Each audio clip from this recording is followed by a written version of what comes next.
Yeah, I mean, when I first came to see it, ended like I was in disarray and had probably attributed that sort of a sort of emotional, spiritual, mental, somewhat physical as well. I'd say disarray, and I think the impact of COVID had probably brought a lot of the stuff to the head, or made me realize.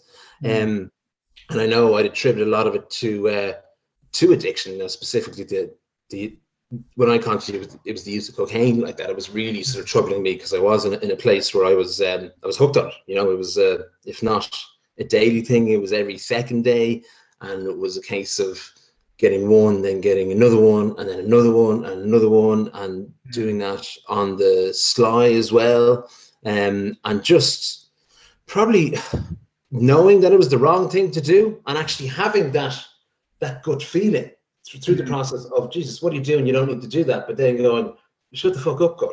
I'm just going to do this. Like, so there was a recognition that I was going down the wrong path, but the need to it wasn't the need to self-destruct potentially, but I think the need that I deserve this. Things have been shit. I've earned this. I'm just going to do it. Fuck everyone else. And then also, I can hide it. I can get away with it, which was really sort of, I'm so clever. I'm so much smarter than everyone else. And I think to the sessions with yourself, what I had previously done, I've done a lot of different sort of therapies. I think the most sort of cognitive therapy, and then last year, it's 2 years ago now, I'd done a thing called RTT, Rapid Transformational Therapy, which in fairness had actually been quite good, but it got me to a point. It opened something up and addressed it. And what I've always done in previous therapies is get to this point, have this realization, this sort of eureka moment, and then not pushed on, not resolved it, not really tackled it head on. And the key thing is not actually doing the work on myself after the fact, on my own, that self-development, that growth. And with you, that has been the big difference. You've the things that we uncovered after we kind of I don't want to say addressed the addiction, but sort of laid it on the table, looked at what addiction was. It's an avenue, it's an outlet, it's not the problem. The problem was trauma that I'd experienced throughout multiple traumas throughout my childhood that I'd actually buried so deep, these things, and it stems from that. Just the abandonment thing is key. That lack of attachment, lack of self-worth, not being rewarded as a child, not really being loved in the way that I needed. And that's, again, this isn't a case of it's all my parents' fault. They did the best they did, but they were fractured in themselves, And as a child, when you're been reading a lot of Gabor Mate recently, and listened to his podcast, and he is the fucking man. Gabor is... He understands addiction. Yeah, absolutely. When he understands trauma, and he understands humans and the impact of stress, and how that just creates this unhealthy cycle of seeking validation in the wrong places. And then probably kind of what I did, which you unearthed, was just burying a couple of incidents that I hadn't, one of which I was aware of, but I'd buried. It was recent enough. It was after my parents had passed, and I'd not probably had a chance to say goodbye to them today. Both the 2 days before my parents died, I was supposed to go into the hospital and didn't. And then the next morning they passed away, and I never got that chance.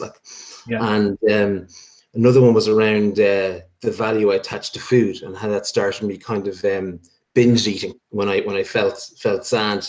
And then the other was fairly shockingly, which I really did not have a notion of, and this is something that I carried for, I'm 38 now, so at 29, 30 years, was I falsely thought that my father had abused me, and he hadn't at all in any way, shape, or form. He was he definitely could have behaved in a better capacity as a parent, but that was a case. He was an alcoholic, and this has impacted me in every physical relationship I've ever had. This sense of not wanting to be in a relationship, putting too much value on sex, as a kind of commodity, and treating women as things as achievements, as milestones, as things to do, as notches in the belt.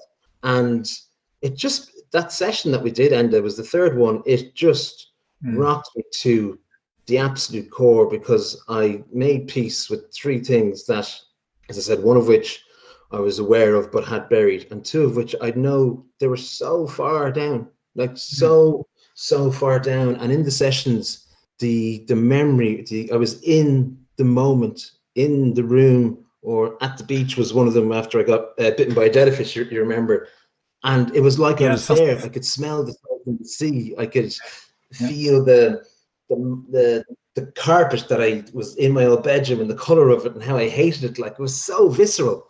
And it was the most empowering thing I've ever experienced, to stand up and face these things. And I suppose the notion that I was as well, like, I could feel my conscience maybe fighting it at times, and I felt, but then it was when I was talking to you, it's otherworldly. It's like you're not there, it's like you're kind of looking in, like, because your subconscious is taking over. And one of them specifically, I wanted to say goodbye to my parents, and I'd gone back to the hospital where they both died at different times, and I was they're actually on the same ward, and I couldn't find their rooms. And you were there guiding me, and you said, well, listen, I think, if you go to reception, there's probably going to be a list of rooms there that will have all the phone numbers, and if you just ring the phone, one of the phone numbers, you'll hear it ringing, and you can find the room. And that was so crucial to me, because I was lost in this moment. Like,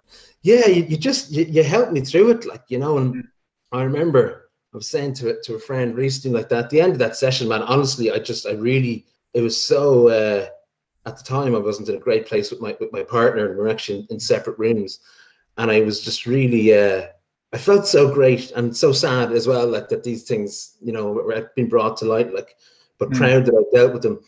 But what I missed most of all is I really just wanted to give you such a massive hug, man, to be honest with you. Like, that's like, genuinely just and one of those hugs where you kind of don't let go for a while, because without you, I wouldn't have dealt with that, like, and the power that's given me moving forward to look at myself, understand myself, realize why I do the things that I do. And, we talk about addictions. I'm trying to not use that word, and trying to use like vices, gambling, shopping, drinking, smoking, pretty much all drugs, womanizing, binge eating food, booking holidays, whatever it is, I've done it,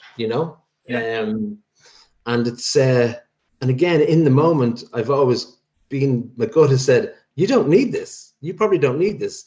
But I've always silenced that gut feeling, like, and now I don't silence my gut. I catch myself. I stop. And there's been instances where I've gone, Jesus, it'd be nice to fucking go off the rails now. Like, but I stop myself. I go, well, what are you going to achieve out of this? You get one bag, you down a bottle of vodka, you're going to down another bottle of vodka. Like, how drunk can you get? How high can you get? Where are you getting to? And ultimately, what I realized is I always get to a point where I just feel really fucking sad again, and then reminisce about more recent traumas that probably hark back to the three original traumas that I hadn't dealt with previously, but now I have and processed. So as I think I said in the video I did previously, you're not the magic pill, you're not the fix all, like, but you open the door and you stand by me and let me go, it's okay, you can walk through this, and I'm here if you need me. I've walked through all the doors, and everything, every vice that I had, every problem, I've realized I've actually dealt with, like, do you know what I mean? Which is a real that sense of achievement, Amazing. Even caffeine is a big one as well, like coffee as well. I haven't had a coffee in 4 months, 3.5 months. Yeah, that's amazing.